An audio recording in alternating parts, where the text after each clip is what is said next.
We're going to talk a little bit about how to view objects in a scene so that as we edit our game and manipulate objects, we can get a better view of what's happening. So the first thing we're going to do is go up to Game Object 3D, and we're going to add a cube to our scene. When we do that, you'll notice a few things happen. First of all, there's a cube that actually appears in the scene view. Secondly, there's a cube object that appears in the hierarchy view.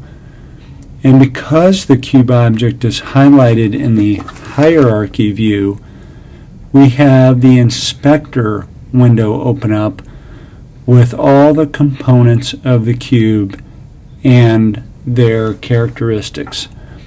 So just to look over here, we have a transform component, right? Cube transform.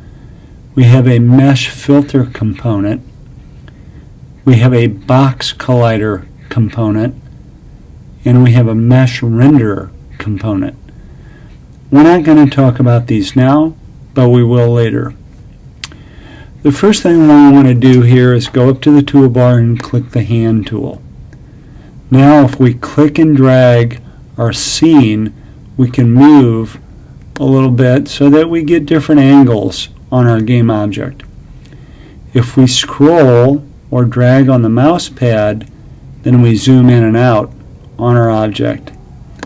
And lastly, if we hit or hold down the Option key and then click and drag, we can rotate our scene in a variety of directions to see every side of our game object.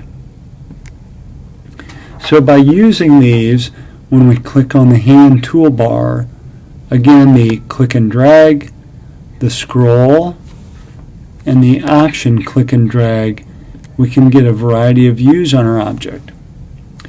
Now, our object has a position, and that's indicated in the transform component in the inspector window.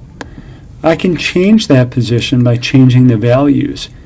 Here I change the X to 4, change the Y to 2, and the Z to -1. What does that really mean? Well, here's what you need to think of. The flat part of the scene contains the X and the Z coordinates. The X coordinates go right where my cursor is moving, left and right. The Z coordinates really go in and out. And we're at a little bit of an angle here so you can see going in and out. The Y coordinates go up and down. Alright? Now, we can alter the position of our object using the transform menu, or we can go up to the toolbar and we can select one of the other selections in the toolbar. This particular one is the translation selector. Before I do that though, I want to move my object back a little bit so we can see it better. Now I'll select that. And what this allows me to do is to move my object back and forth, up and down. I can even move it in and out. Now let's go to the rotational aspect here.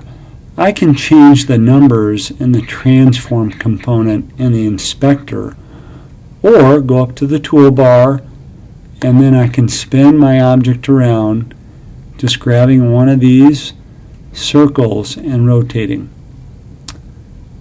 The last thing I can do is I can scale my object, again either using the numbers in the transform component of the inspector or by clicking on the transform selector item in the toolbar. That allows me to click any of the axes and expand the object in any direction I want. So you can see what I'm doing here, right? I'm moving this thing around. Let me go ahead and zoom out and then move around my object a little bit to see what I've done. Looks like I've rotated it and I've skewed it a little bit so that now it's not a perfect cube.